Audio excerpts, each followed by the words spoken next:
네, 종잡을 수 없는 오늘 시장의 방향성 중심을 어디에 둬야 할까요? 두 프로께 답을 듣겠습니다. 임순재 루크투자연구소 대표, 차영주 MTN 전문위원입니다. 어서 오세요. 안녕하십니까? 네, 지금은 웃고 있지만 오늘 장중 변동성에 많은 분들 놀라셨을 겁니다. 일단 간밤 임 대표님, CPI 서프라이즈였지만 그래도 반도체 중심으로 해서 다시 미장이 살아나는 모습을 보였고요. 우리 시장 초반 분위기도 좋았단 말이죠. 양시장 나란히 연고점 돌파해서 분위기 좋다가 오후장의 변동성이 상당합니다.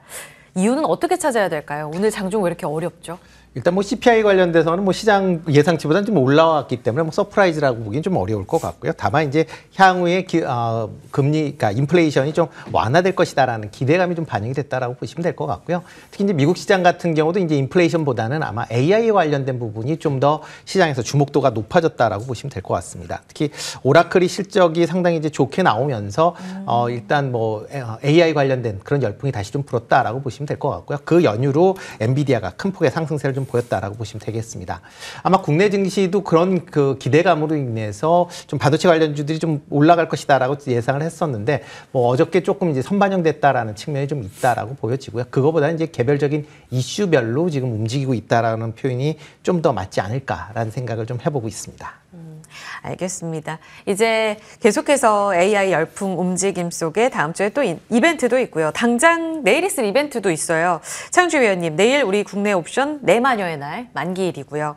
그리고 올해 처음 동시 만기이기 때문에 그 변동성을 가늠하기가 좀 어려울 것 같고요. 그 다음 날인 15일은 미국의 옵션 만기까지. 다음 주엔 FOMC도 있지 않겠습니까? 물론 이 CPI 지수를 받아들인 시장의 표정은 그래도 매크로는 아직 좀 크지 않다. 다시 한번 시장을 흔들지 않겠다라는 걱정을 조금 안도시키긴 했지만 오늘 시장 변동성 보면 참 어렵습니다. 단기 변동성 어떻게 대응할까요? 마치 이제 태풍이 오기 전에 어떤 뭐 고요한 그런 상황처럼 좀 보여집니다. 원래 근데 태풍이 올지 안 올지는 몰라요. 근데 이제 우리가 큰 일을 앞두고 있을 때는 뭔가 몸가짐을 좀 조심하고 미래에 대해서 생각이 좀 많아지는 그런 시점이 아니겠나라고 좀 말씀드릴 수가 있겠습니다. 말씀하신 것처럼 FOMC의 어떤 특별한 변화 이것은 지금 이제 중요하게 나오지는 않겠죠. 하지만 이제 여기서 이제 이 뒤에 나중에 이제 점도표가 공개가 되니까 3월 달이기 때문에 점도표가 이제 3월 말쯤 이제 공개가 되겠죠. 네. 그때 이제 어떤 얘기가 나오는지에 대해서는 우리가 이제 관심을 계속해서 갖자라고 이제 얘기를 하겠죠. 그다음에 두 번째는 이제 미국과 우리나라의 이제 파생 만기에 달아오는 거죠. 엔비디아가 흔들리기 시작했을 때 어떤 얘기가 나왔냐면 미국의 파생 만기에 따라서 엔비디아가 먼저 이제 그런 것들이 움직였다. 물론 이제 대주주들 이제 뭐 임원들의 매도도 있었습니다만 어차피 일주일 전부터 그런 것들이 움직이니까 네. 이런 것들이 이제 동시에 움직였다라고 보는 시각들도 있었고요.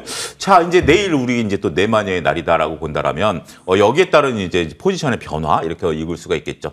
하지만 지금 이제 여기서 포지션을 급격하게 끌고 갈 만한 변화를 시킬 만한 요소들은 저는 별로 없다. 그리고 이런 것들이 이제 단기 이벤트지 중기적인 부분들을 좀 봐야 되지 않을까 싶습니다. 여전히 지금 우리 시장에 있어서의 반도체에 대한 어떤 그 강한 힘 이런 것들을 좀 인정해야 될 것 같고요. 나머지 이제 중요한 것은 이제 금융주들이 어떻게 움직이느냐.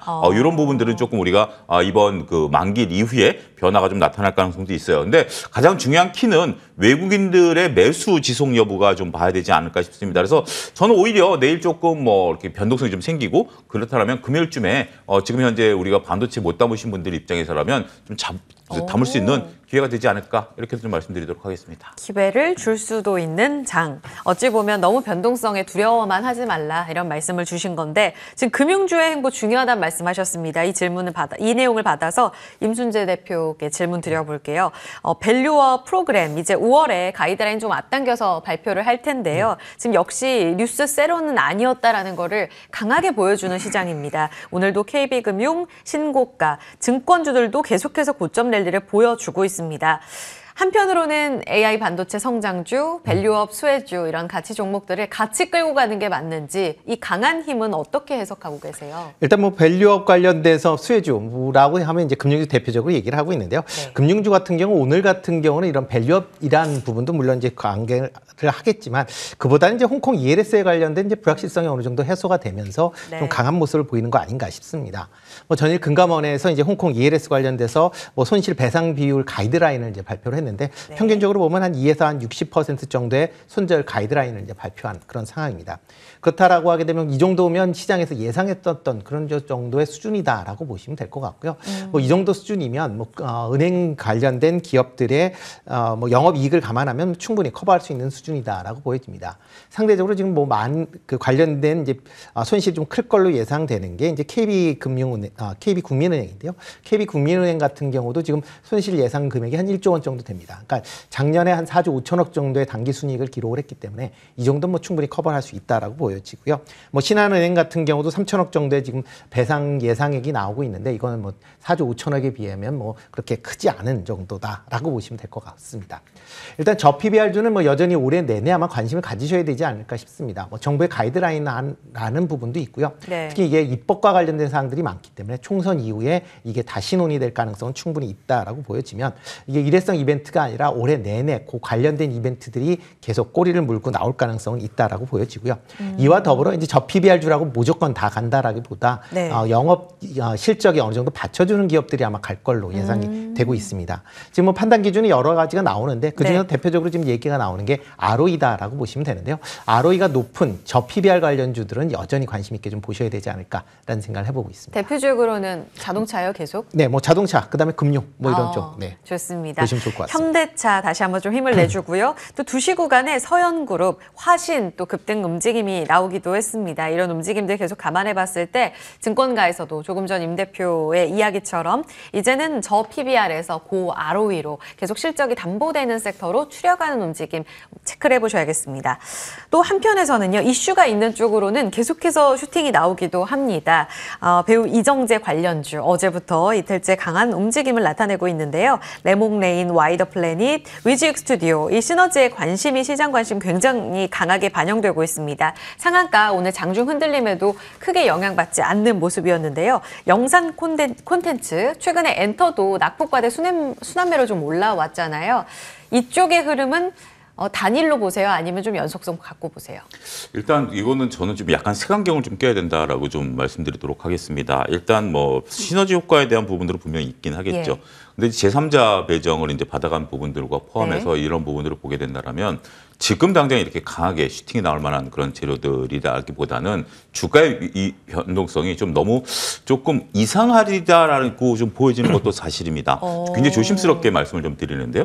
네. 뮤직 스튜디오 같은 경우는 21% 정도의 오름을 보였다가 한 20% 정도가 이제 빠져버렸죠. 네. 그다음에 이제 그 와이더 플래닛 같은 경우도 오늘 한 14% 올랐다가 마이너스 7%까지 빠니까 한 20% 변동성이 있는 겁니다. 거기에 이제 레몽레인이 상한가를 지키고 있다 보니까 예. 굳건한 모습들을 좀 보이고는 있습니다만, 자 일단 오늘 거래량이 한 50만 주 거래되고 지금 잔량이 한 50만 주 정도 되기 때문에 이 정도 잔량이라면 내일 뭐 당연히 깨질 수 있는 그런 부분들이다라고 말씀드릴 수가 있겠죠. 그러고 난다라면 이것에 대해서 조금의 휴유증도 나타날 가능성도 있지 않을까 싶습니다. 물론 이것에 대해서 이제 지금 갖고 계신 분들, 레몽레인을 갖고 계신 분들은 내일 일단 뭐 파는 것도 상관없습니다. 물론 상한가 무너지면 좀 팔아야 되긴 하겠습니다. 예. 다른 분들은 이게 지금은 이제 조금 그러니까 냉정히 생각해 보십시오. 이정재 씨가 물론 훌륭한 배우인 것은 저도 인정을 합니다. 저도 굉장히 좋아하는 배우이긴 합니다만 그분이 투자를 했다고 해서 이렇게 올라갔다. 과거에 이런 사례들이 상당한 예로 많이 있었습니다.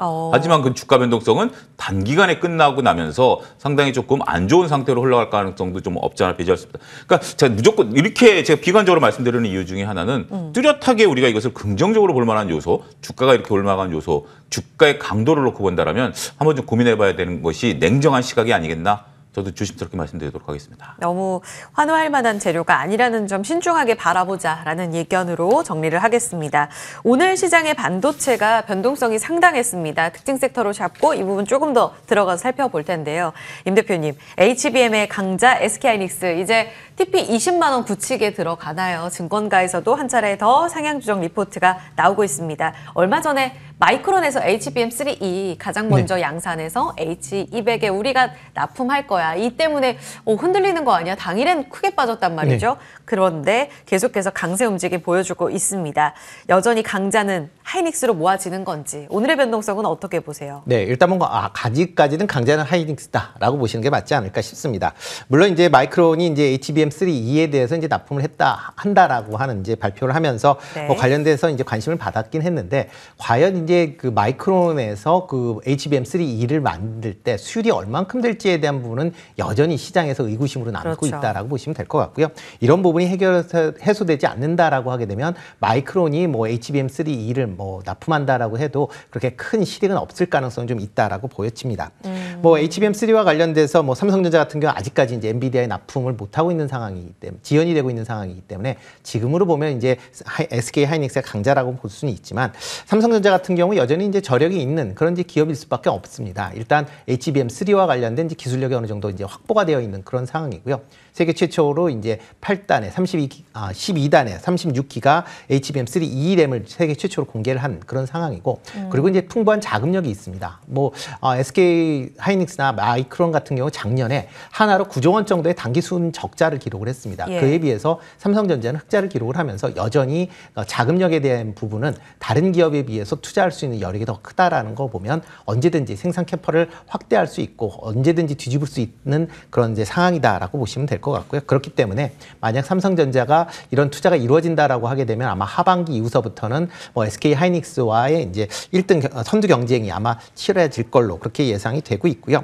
뭐 일단 뭐 지금 상황에서는 엔비디아가 다음 주에 STC 2024를 이제 할 예정입니다. 이거에 따라서 오늘도 관련 종목들이 좀 변동성을 좀 확대하고 있다라는 것도 한번 주의 깊게 좀 보실 필요가 있지 않을까 싶습니다.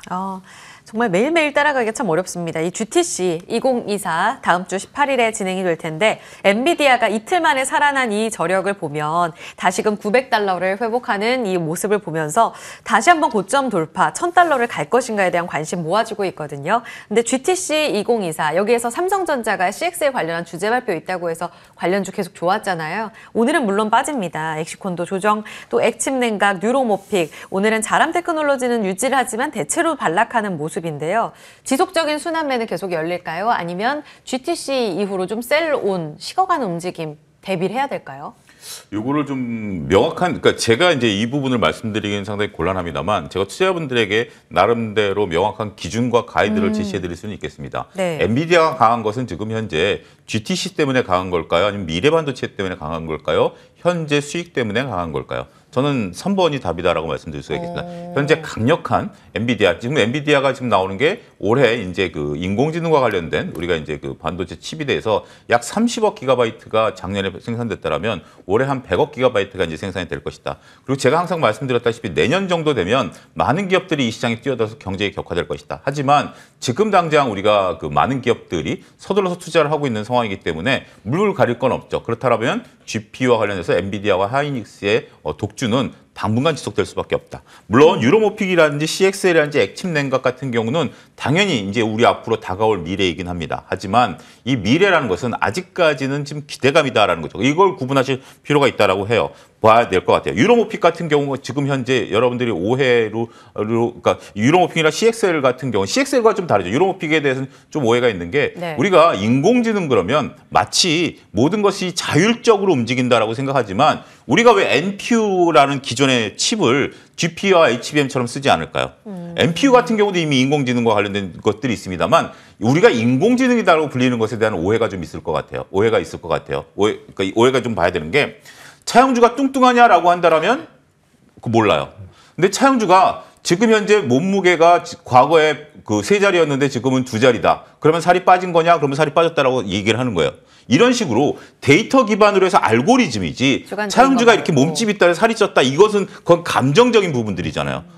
그런 부분들로 구분하는 것이 이제 나중에는 유로모픽이라든지 아니면 뭐 그 NPU로 가지만 그건 아직은 아니에요. CXL은 우리가 이제 지금 이것에 대한 가속도를 붙여주는 거고 네. 액침냉각 같은 경우는 지금 필요한 건 맞아요. 우리가 이제 기존에도 제가 지난번에 말씀드렸다시피 여러분들 혹시 춘천 가시면 춘천에서 춘천 지역 사람들이 남산이라고 부르는 게 있습니다. 춘천 뒤에인데 거기에 그 네이버 데이터 센터가 있거든요. 굉장히 추운 지역이에요. 근데 거기 가면 커피숍도 많으니까 한번 이제 바람 쐬러 가실 필요는 있긴 하겠습니다만 그런 것들을 이제 물속에 집어넣는다는 아이디어는 굉장히 좋죠. 예. 근데 그 다음에는 어떻게 해야 되죠? 이것을 물속에 집어넣기 위한 또 다른 어떤 가능성이라든지 공간이라든지 아니면 사고가 났을 때에 대한 대처 방안이라든지 이런 것들에 대한 것들도 있기 때문에 네. 실질적으로 단순하게 좋죠. 이것을 물속에 집어넣어 버린다? 좋지만 이것에 대한 대비는 좀 있어야 돼. 자, 이제 결론을 말씀드리면 지금 당장 내가 집중해야 될 것은 어디다? HBM. 그 다음에 미래 먹거리를 내가 장기 투자하겠다? 그럼 이런 것들이 밀릴 때마다 모아가는 전략. 따라서 그런 것들에 대한 구분을 여러분들이 하신다면 좋지 않을까 싶습니다. 좋습니다. 대응 전략의 손절 라인보다 더 중요한 기준점 말씀해 주셨거든요. 결국은 숫자 기반에 우리가 입각해서 지금 대응을 봐야 된다는 점 관점을 잘 잡아주시고 그다음에 성장주일 경우, 꿈의 스토리일 경우에 대한 여러분들의 그 중심점도 잘 체크해 보시면 되겠어요.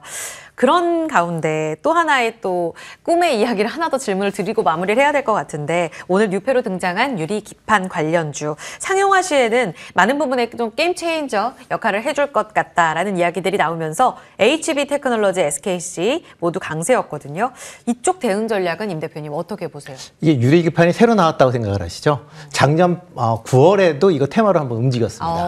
그리고 이 기술을 개발한 또 한 번 지가 수남매? 네, 이게 기술이 이제 연구된 게 예. 인텔이 10년 전서부터 연구했던 기술입니다. 그러니까 그게 인텔이 10년 전서부터 연구를 해서 지금 2030년쯤에 이제 양산을 하겠다라는 상용화. 거고요.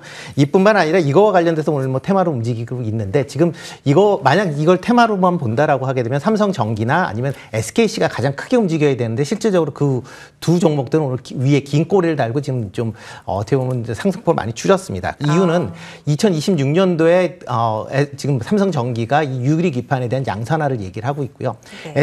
SKC의 이제 자회사인 SK 옵틸릭스 같은 경우에는 내년도에 양산을 하겠다라고 밝히는 상황입니다. 그러니까 미리 이제 다 얘기가 나와 있는 거기 때문에 네. 새롭게 뭐 있다라고 보기는 좀 어려울 것 같고요. 다만 이게 이제 만약 만들어진다라고 해도 가격대가 있기 때문에 쉽게 보급이 쉽게 이루어질 수 있느냐라는 관점에서 접근하셔야지 이게 새로운 기술이고 뭐 이걸 하게 되면 뭐 게임 체인저가 될 수 있다. 물론 게임 체인저가 될 수 있는 기술이긴 하지만 가격 성능 대비를 본다라고 하게 되면 좀 더 지켜보셔야 되지 않을까라는 생각을 해보고 있습니다. 그래도 삼성이 인텔보다 더 빨리 한다고 하니까 오늘 또 다 같이 환호를 만약 하게 했던 되면 부분인데. SK가 제일 빨리 하겠죠. 뭐 그렇죠. 내년에 양산을 한다라고 하니까. 알겠습니다. 그렇게 된다면 강자는 정해져 있는데 오늘 좀 아쉬운 시세였다는 점 체크해 보시기 바랍니다.